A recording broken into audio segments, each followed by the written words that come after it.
Hey guys, welcome back to another episode of the Music Den. I'm your host, Armando Venditti. Hoping you guys are having a fantastic day. Ladies and gentlemen, Jim and Ken and I are back with another segment of Going for the One. Sagosh is absent for these recordings. We miss you, Sagosh. We'll see you very soon. Get well.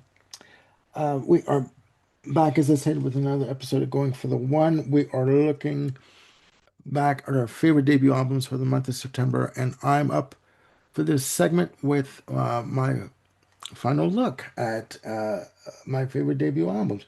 We're going to be looking at a band who,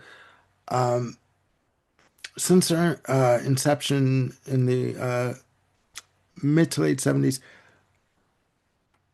really haven't gained proper recognition by my standards in terms of a band. The band is Saga, and we're going to be taking a look at their debut release, released April 8th, 1978 on Polydor Records in Canada. Now, Saga are listed as a progressive rock band. The difference with Saga in terms of the type of progressive rock they do, they are not known for 20-minute suites or 10-minute soundscapes in terms of their musical arrangements.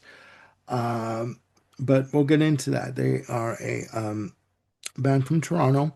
You have Michael Sadler on lead vocals, bass, and keyboards. And I'm going to be referring to the personnel that appears on the debut album. Again, Michael Sadler on uh, vocals and keyboards and bass. Peter Rochon on keyboards, orchestrations, and backing vocals. Uh, Ian Crichton on guitars. His brother Jim Crichton on bass, backing vocals, mini moog, and bass pedals. And one fantastic drummer, Steve Nigas, on drums and percussion.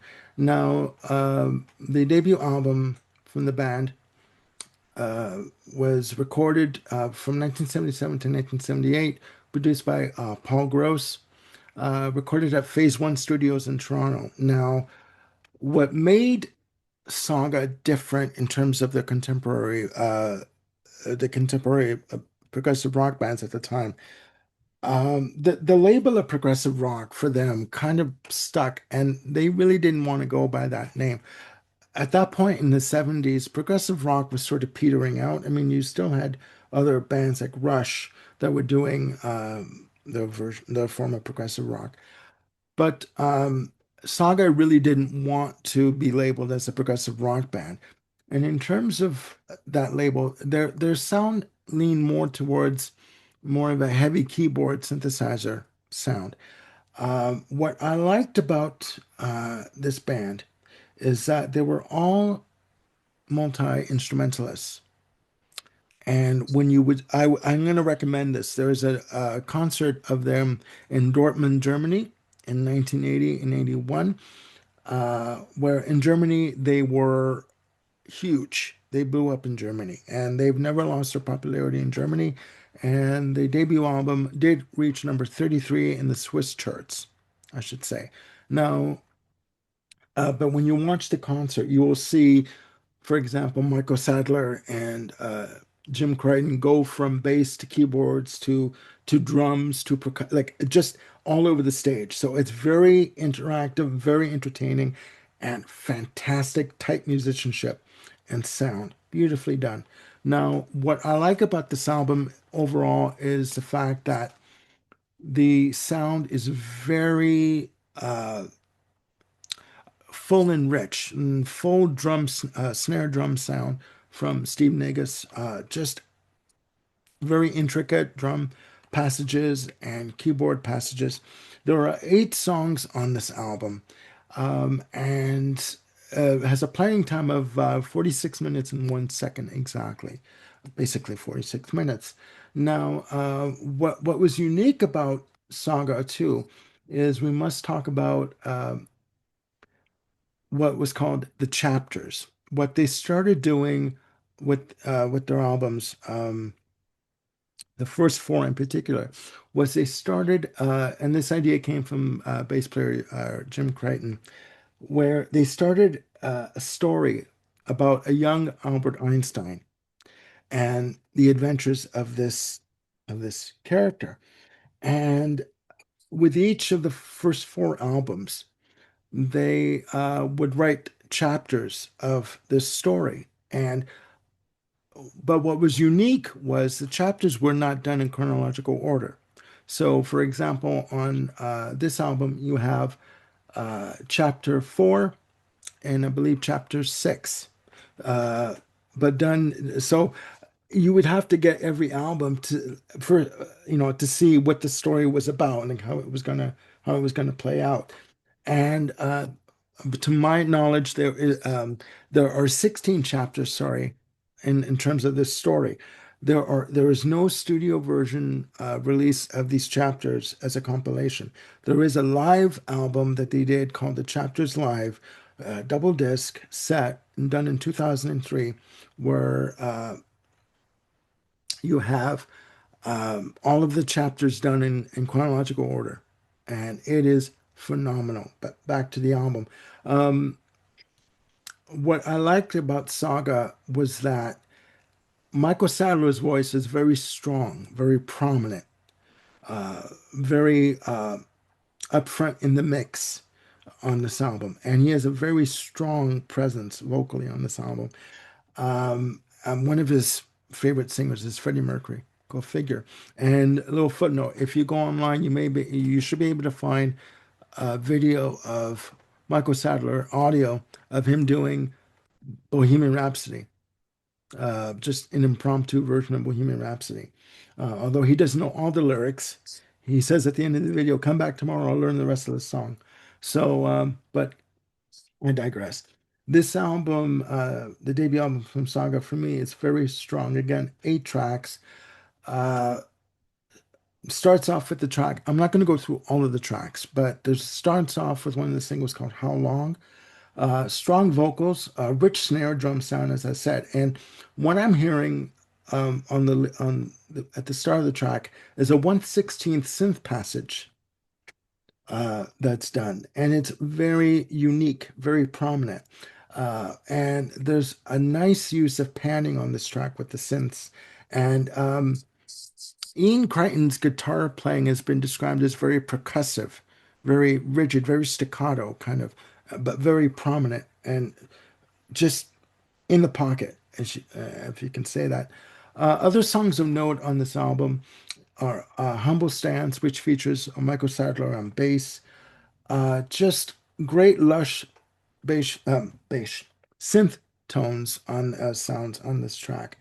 Uh, Nice use of harpsichord section patches on this track. Good breakdown section on this piece. Very multi-section this track. Other songs of note are Climbing the Ladder, Will It Be You, which ends up side one, which is chapter four of the chapters.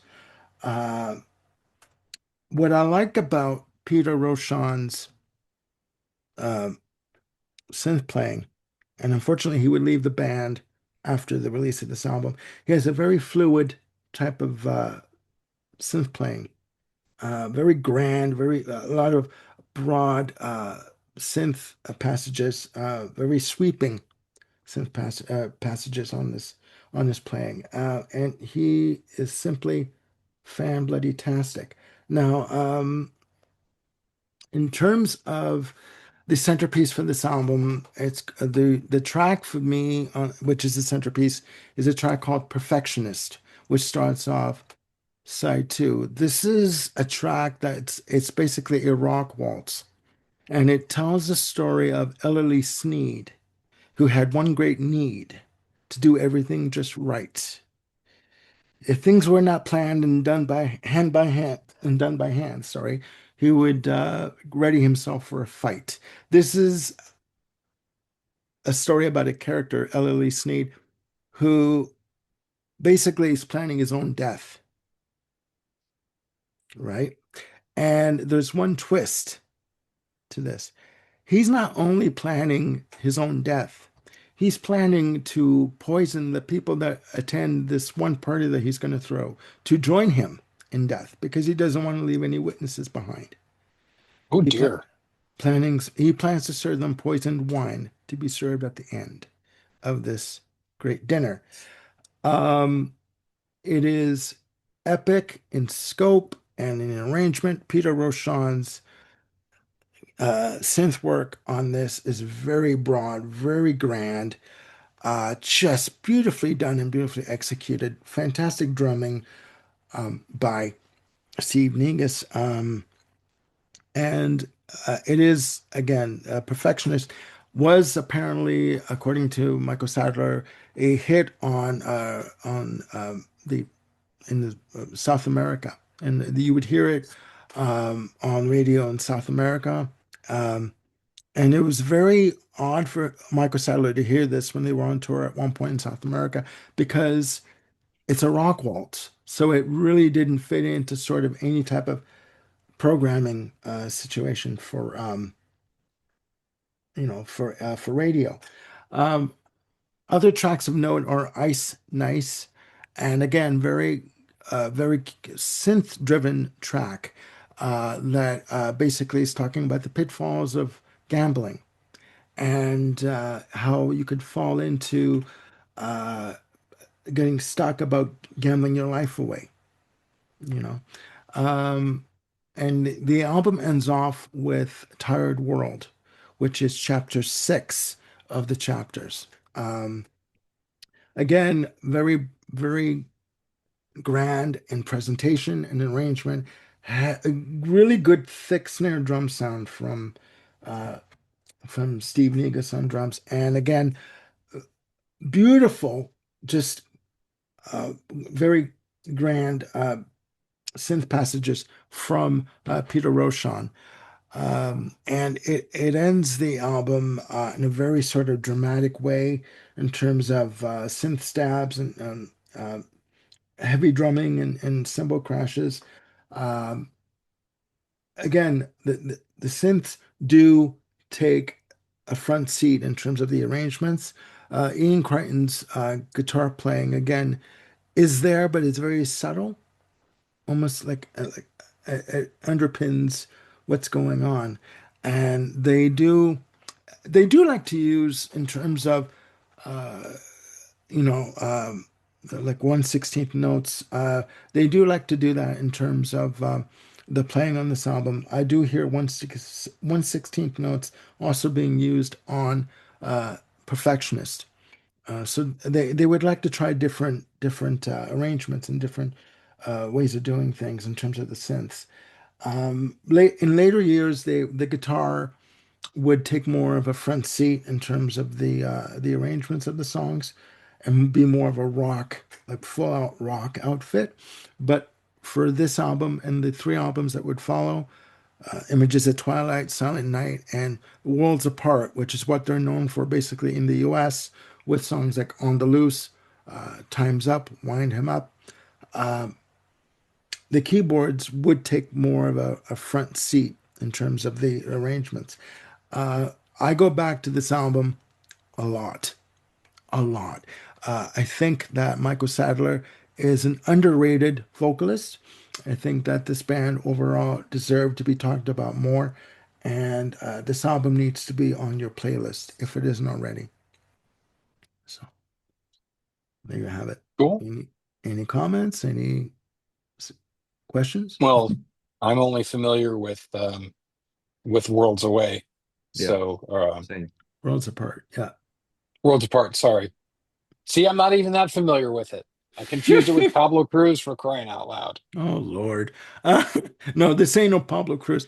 Um, yeah, they're unfortunately they're along with the Tea Party, they're one of Canada's best kept secrets because they, for some reason, they could not get radio airplay, and they, from what I've read, they've had issues with management, etc., over the years. But the lineup, the current lineup that includes Jim Gilmore on keyboards has been basically intact since 1980. they went through three keyboardists. Peter Rochon was on the first album. Greg Chad was on the second, and he quickly was kicked out of the band. And they settled on Jim Gilmore, and he's been with the band ever since. And they're on tour now, but there's no. The last album they released was called Symmetry in 2021, ladies and gentlemen, which was a reworking of some of their best known songs done in an acoustic setting. And Mm. this was done, recorded during lockdown, Yeah. released, I believe, on Inside Out Music. And it's beautifully done, beautifully done. But if people out there watching, if you don't know of Saga's debut, please check it out. Uh, just a quick note: when they went to record uh, Worlds Apart, and they were working, uh, God, and I was his name is going to escape me, producer. Um, oh, my mind went blank. He is going to come after to me after we stop taping. Sure. He Rupert Hine. He sat the band down and he said to him, he said to Michael Sadler, he says, "You need to stop singing like a choir boy. We need to get you out of the rafters and get you singing like a rock singer." So when they recorded the track for the vocals for On the Loose, they were recording in Surrey in England, and there was a barn on the property. He had Michael Sadler go into the barn and sit on one of the rafters up top, like in the barn. And he goes, put your headphones on and start singing. So the reason why he did this was he wanted the vocals to have more of an urgent feeling, more of a danger feeling, like that he was in imminent Mhm. danger. So he wanted his vocals to be delivered in such a way, and it worked. And it worked for that song. But yeah, this debut album, needs to be talked about a lot more. To be talked about a lot more. I'm All right, putting it on my listen list. Yeah. all right, ladies and gentlemen, there you have it. Another episode of Going for the One, featuring Saga's debut release. Please put down in the comments below your opinion on this album and any albums that we've talked about, or any albums that you deem your favorite debut releases that we should check out. All right. So for Jim Cannon, the absent Sagosh, feel better, Sagosh. I'm Armando signing off again. Please click like and subscribe and hit the notification bell to keep yourselves on top of any new content that we've got coming up.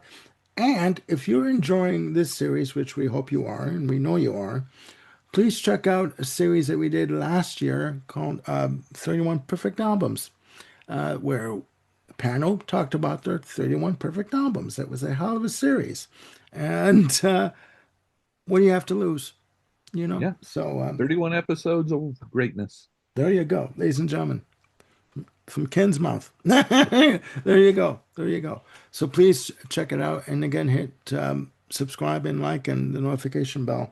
And you'll be on top of what we have coming up next. So we'll see you soon on another episode of The Music Den. Bye for now.